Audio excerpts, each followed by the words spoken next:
Dear students, welcome to English class. In today's English class for grade 10, we are going to see poem 6 from First Flight book, Amanda.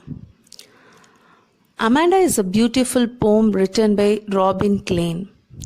Robin Klein is an Australian author of books for children. She was born on 28 February 1936.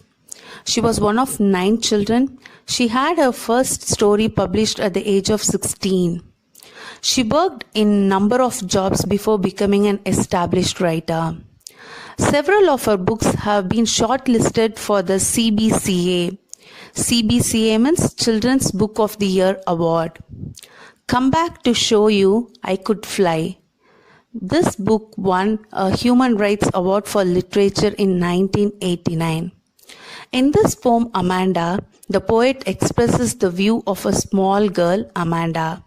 About liberty in life, how does the girl react to the restriction imposed upon her by her parents is very interesting. Come, let's move on to the poem. Before we move on to the poem, let's look at the summary of the poem. The poem describes a girl named Amanda and her mother who is always nagging her for her mistakes. She is first pointed out most probably by her mother for biting her nails and for not sitting in the right posture. The mother also feels that Amanda sits in a very lazy manner.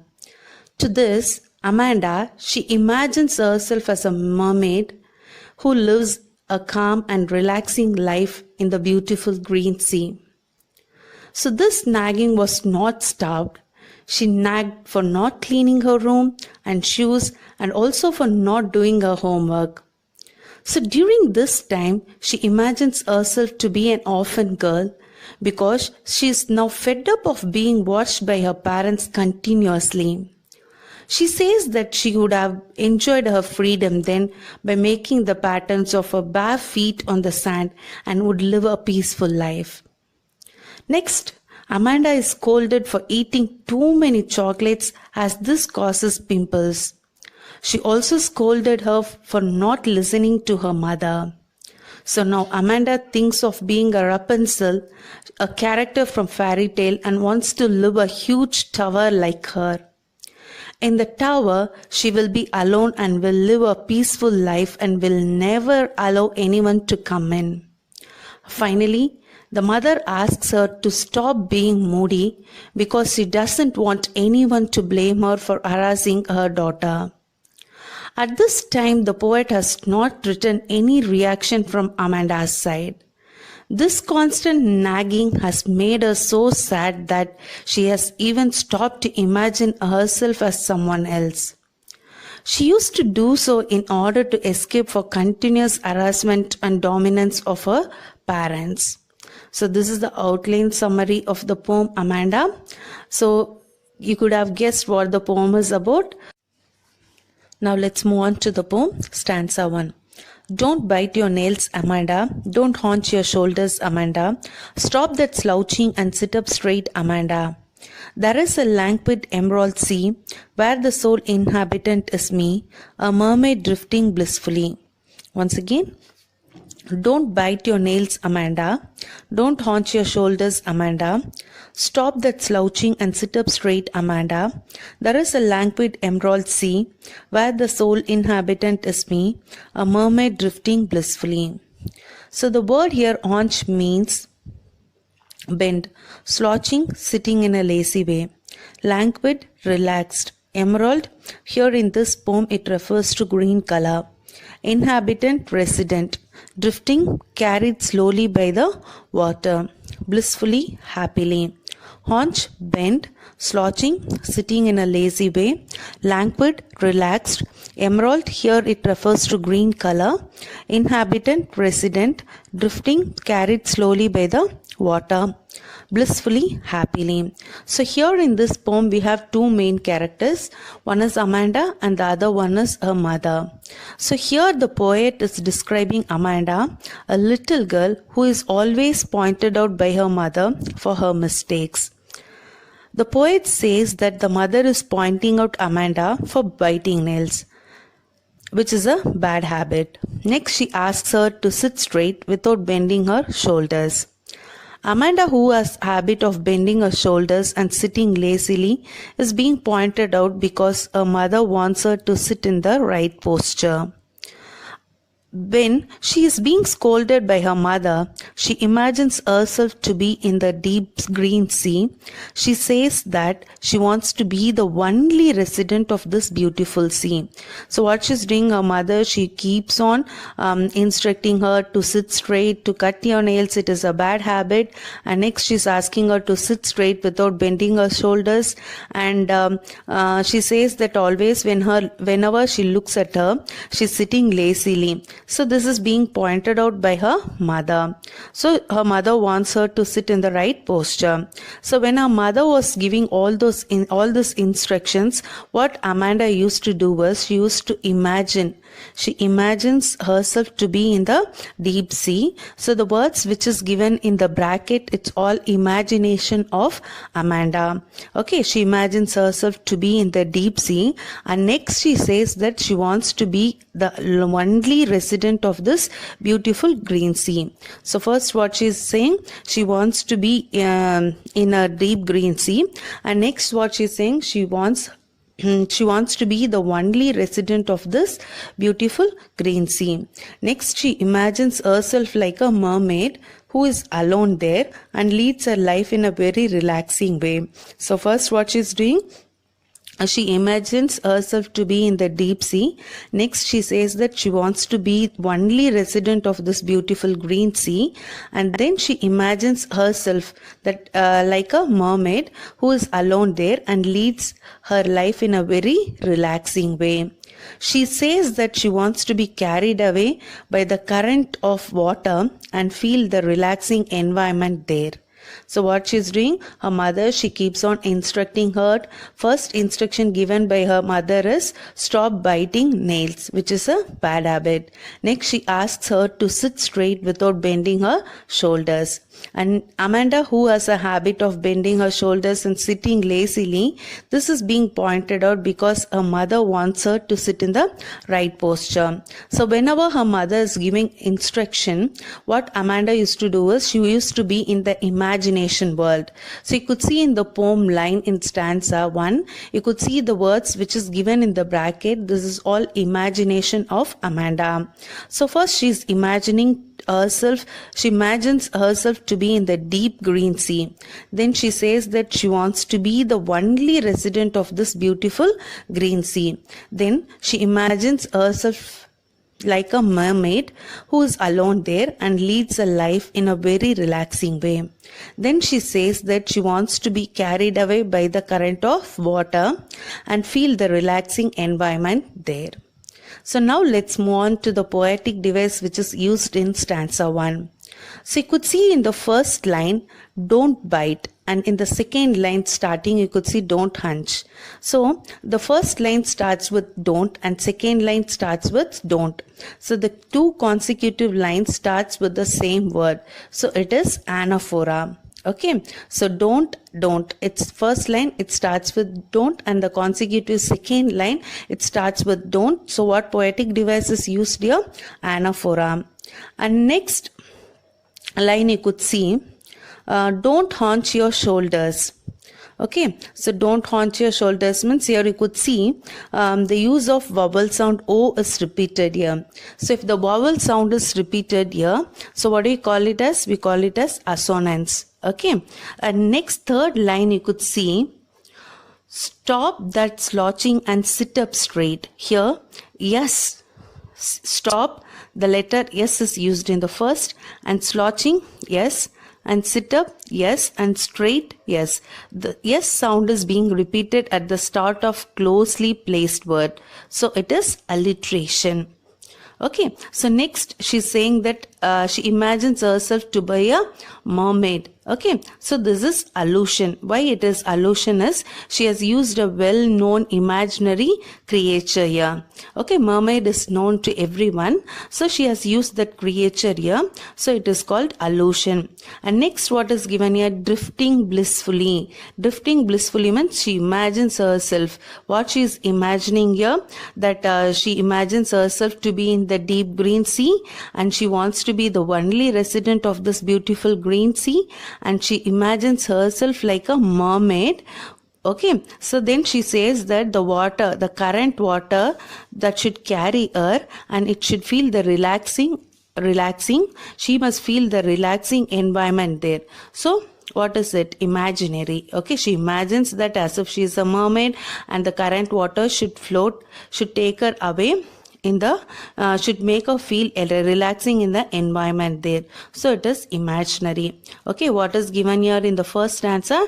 It's given here that Amanda's mother, she keeps on instructing her first not to bite her nail, not to hunch her shoulder, then stop that slouching and sit up straight. Don't be like a lazy person, sit in the right posture. And next important poetic device is Amanda, Amanda, that is being repeated in the first two lines. You could see the first two lines is being ended with Amanda. So Amanda is repeated in the poem, so it is repetition. And next rhyme scheme of this 4-line. Okay, so what is the rhyme scheme used in this 4-line? A, B, A, C, C, C. Why? A, Amanda. So second line it ends with Amanda, so A. And the third line it ends with straight. So it's not rhyming, so B. And next Amanda, so A. And next you could see C, me, blissfully. So C, C, C. Okay, so this is the end of stanza 1. Stanza 2. Did you finish your homework, Amanda? Did you tidy your room, Amanda? I thought I told you to clean your shoes, Amanda. I am an orphan roaming the street. I pattern soft dust with my hushed bare feet. The silence is golden. The freedom is sweet. Did you finish your homework, Amanda? Did you tidy your room, Amanda? I thought I told you to clean your shoes, Amanda. I am an orphan roaming the street. I pattern soft dust with my hushed bare feet. The silence is golden. The freedom is sweet. The word here, hushed, means quiet and still. So here in this stanza, the poet says that Amanda's mother is inquiring her about whether she has done her homework or not, and then she asks her whether she has cleaned up her room or not. Moreover, she's also reminded to clean her shoes. So here we can see that the mother is constantly asking her questions regarding her homework, whether it's being done or not, whether she has cleaned up her room or not, whether she has cleaned her shoe or not. But on the other hand, so as we saw in stanza 1, so when her mother, she keeps on asking her question, Amanda, she used to imagine something there. So in the first stanza, she imagined herself like a mermaid. But here in the second stanza, she imagines herself to be an orphan. Orphan means what? What is the meaning of orphan? A child whose parents are dead. Okay, she imagines herself to be an orphan who is roaming in the street. This means that she imagines she would have been without parents. She would have walked freely in the streets. She would have drawn designs on the soft dust with her uncovered feet very quietly, and you can see she thinks opposite to her mother. Her mother wants her to keep everything neat and clean, but Amanda wants to play in the dust with her bare feet. She's so fed up of this constant instruction from her mother. So what she's saying? She says that silence is golden, which means that silence is very crucial as well as it is very precious. And she further says that freedom is sweet. This means that she never feels freedom when she is with her mother.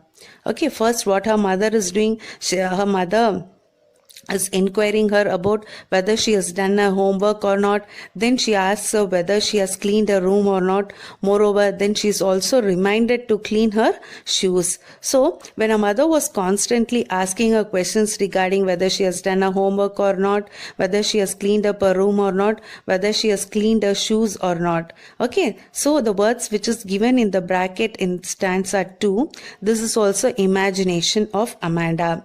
So first stanza, she imagines herself like a mermaid, but here she imagines herself to be an orphan who is roaming in the street. This means that she imagines that she would have been without parents. She would have walked freely in the street. She would have drawn designs on the soft dust with her uncovered feet, and she could think opposite of her mother. So here her mother wants her to keep everything neat and clean, but Amanda, she wants to play in the dust with her bare feet. She's so fed up of this constant instruction from her mother. So she says that silence is golden, which means silence is very crucial as well as it's very precious to her. She further says that freedom is sweet. This means that she never feels free when she is with her mother. Okay, so now let's move on to the literary device which is used in stanza 2. So first two lines you could see repeated use of word at the start of first two lines. You could see did you finish, did you tidy. So as we discussed in stanza 1, it starts with don't bite your nails. Okay, so next line it starts with don't haunch your shoulder. So the word don't is repeated here. So here you could see did you finish or did you tidy. So what poetic device is used here? Anaphora. Okay, so next let's see the rhyme scheme of this stanza. So first line ends with Amanda, so A. Second line ends with Amanda, so A. And third line it ends with shoes, so it's not rhyming to any word, so it is D. And fourth line it ends with Amanda, so A. And fifth line street. Sixth line ends with feet. Seventh line ends with sweet. So street, feet, sweet. These three words are rhyming, so it is E, E, E. So the rhyme scheme of stanza 2 is A, D, A, E, E, E. And next you could see the word Amanda is repeated here.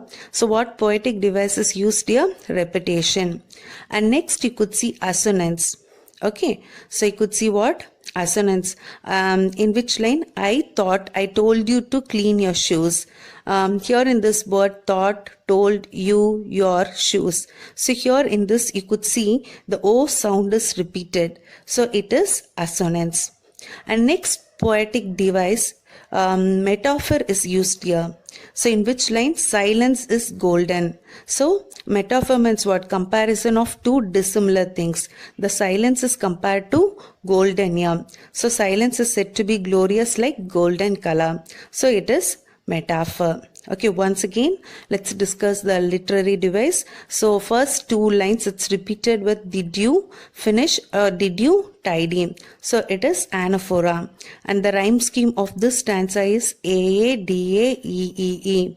And next repetition. Repetition is used here. The word Amanda is repeated here, so repetition. And next you could see assonance in stanza 2 in line 3. Thought, told, you, your shoes. The word O, that is use of vowel sound O is repeated here, so it is assonance. And next metaphor, silence is golden. So here metaphor means what? Comparison of two dissimilar things. So the silence is said to be glorious like golden in color. Okay, so this is the end of stanza 2. Stanza 3. Don't eat that chocolate, Amanda. Remember your acne, Amanda. Will you please look at me while I'm speaking to you, Amanda? I'm a Rapunzel. I have not a care. Life in a tower is tranquil and rare. I will certainly never let down my bright hair. Don't eat the chocolate, Amanda. Remember your acne, Amanda. Will you please look at me when I'm speaking to you, Amanda? I am Rapunzel. I have not a care. Life in a tower is tranquil and rare. I will certainly never let down my bright hair. So the word acne means pimples. Rapunzel means a girl in the fairy tale by brothers. Tranquil means calm and quiet. Okay, acne means pimple. Rapunzel means a girl in the fairy tale by brothers. Tranquil, calm and quiet. So now, first two stanza, Amanda's mother, she was keep on asking her questions. But here in this stanza, Amanda's mother is disallowing her to eat chocolates. She reminds her of pimples that Amanda's faces are caused due to eating chocolates. At last, she scolds her for not paying attention to what her mother says. At this moment, what she'll do? So when her mother starts to scold her, she is to move into the imagination world. So in stanza 1, she imagined herself to be like a mermaid, and in stanza 2, like an orphan. In stanza 3, Amanda imagines herself to be a character in a fairy tale. As we discussed before, it is Rapunzel. Okay, Rapunzel was a character from a fairy tale that was captured in tower by a witch. So the witch used to climb the tower with the help of the long hair of Rapunzel that were let down by her through the window. Okay, can you understand? Rapunzel, she was captured in tower by a witch. So when the witch wants to enter into the tower, she used to climb the tower with the help of the long hair of Rapunzel. So that were let down by her through the window. So now Amanda, she wants to be the Rapunzel because she feels that life in the tower will be peaceful and unusual. She thinks she will be free and live in a peaceful environment in the tower. She also confirms that she will never let her hair down to anyone so that nobody would come to her in the tower. So first what she's doing in first stanza, she was inquiring her, she's instructing her that not to bite her nails and not to haunch her shoulders. But in second stanza, she's inquiring her whether she has completed her homework, whether she has cleaned up her room and shoes. But here in stanza 3, Amanda's mother is disallowing her to eat chocolates. She reminds her of pimples that Amanda's faces are caused due to eating chocolates. At last, now she starts to scold her for not paying attention to what her mother says. At this moment, as usual, Amanda, what she used to do, she used to move into the dream world. So Amanda imagines herself to be a Rapunzel. Rapunzel was a character from a fairy tale. So it was captured in tower by a witch. So the witch used to climb the tower with the help of the long hair of Rapunzel that were let down by her through the window. So now Amanda wants to be a Rapunzel because she feels that life in the tower will be peaceful and unusual. She thinks she will be free and live in a peaceful environment in the tower.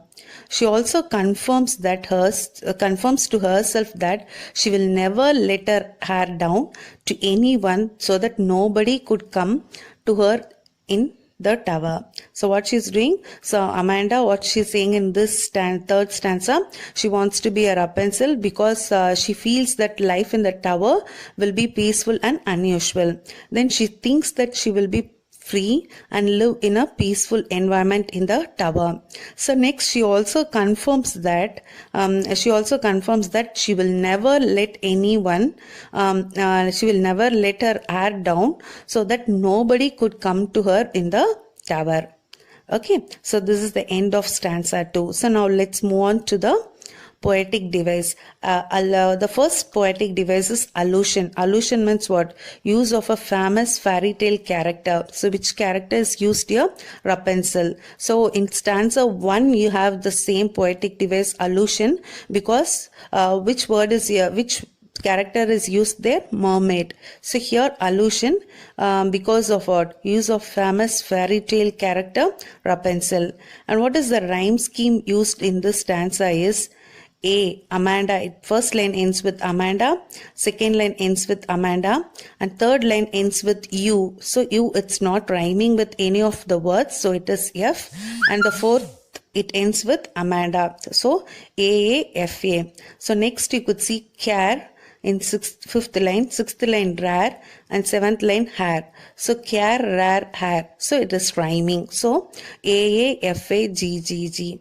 Okay. So next you could see use of vowel sound E and O. Okay, so will you please look at me when I'm speaking to you?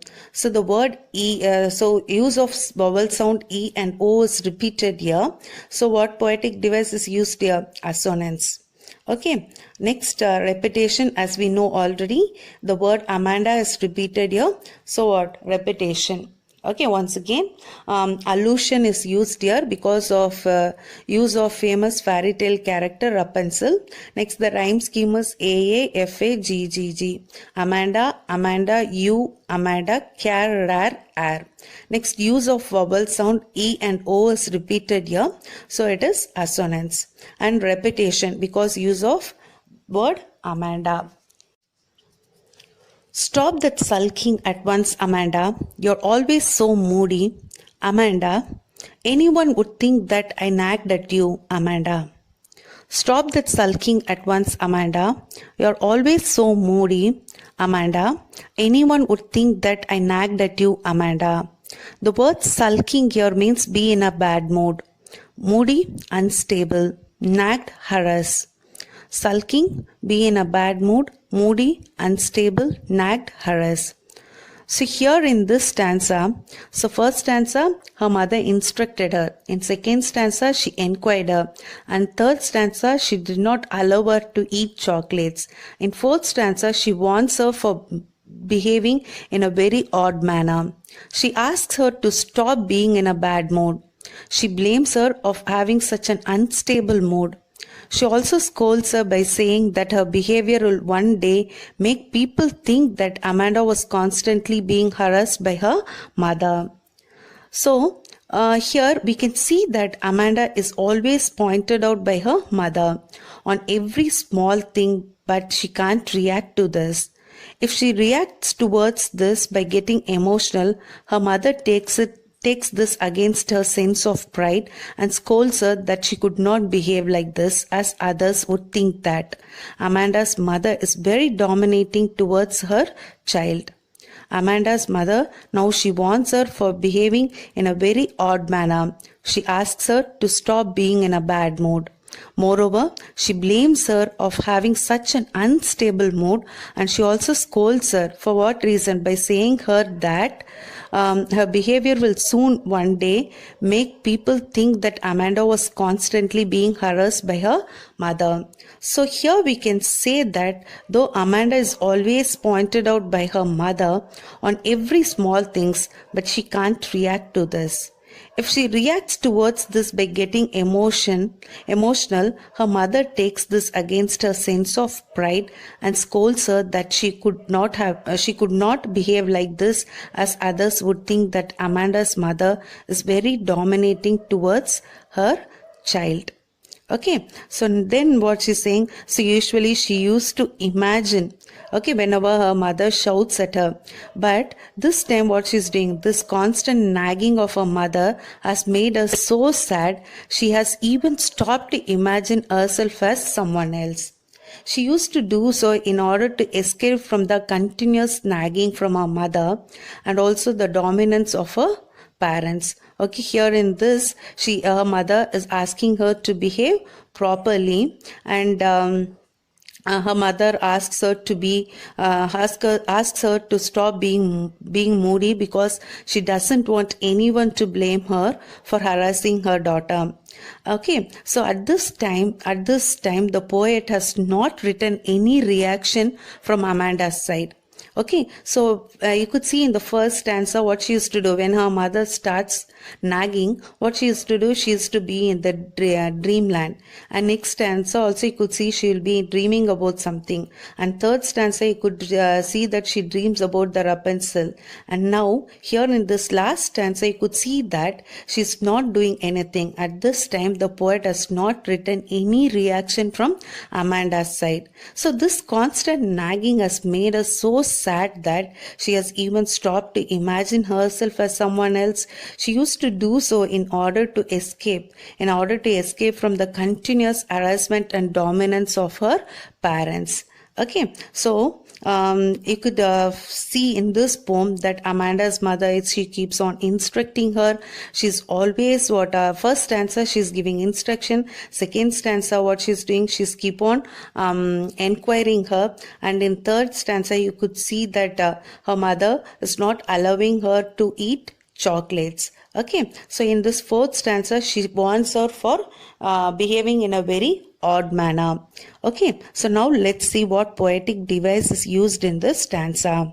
So stop that sulking. So here the word yes is repeated at the start of closely placed words. So it is alliteration. And repetition is used as we discussed already in 3 stanzas. Yes, the word Amanda is repeated here, and the rhyme scheme for this stanza is AAHA. So first line it ends with Amanda, second line ends with Amanda, and third line H. So the rhyme scheme is H, and the fourth line Amanda. So the rhyme scheme for this stanza is AAHA. Okay, alliteration, stop that sulking. So the yes sound is repeated at the start of closely placed word, and the word Amanda is repeated here, so it is repetition, and the rhyme scheme used here is AAHA. Okay, so the girl in this stanza, the Amanda, what she wants, Amanda's mother wants her not to be moody. Amanda feels oppressed because of her mother's constant nagging, and she doesn't want to be pointed out for such small things like cleaning the room, sitting straight, cleaning her shoes, and completing her homeworks, etc. She feels that she's not free. Okay, she feels that she's not free and is under the constant pressure of trying to be a well-behaved girl as per her parents' demand. Okay, their parents, they did not let her to be free, and always you could see that the parents are pressurizing her to be a well-behaved girl as per her parents' demand. So the theme of the poem is to let what the poet is wants to say in this poem is, the poet wants to say that that is Amanda's age could be between 10 to 12 years. Okay, so these age group girls should be let free and not to be under this what restrictions. So this is what the poet wants to tell in this poem.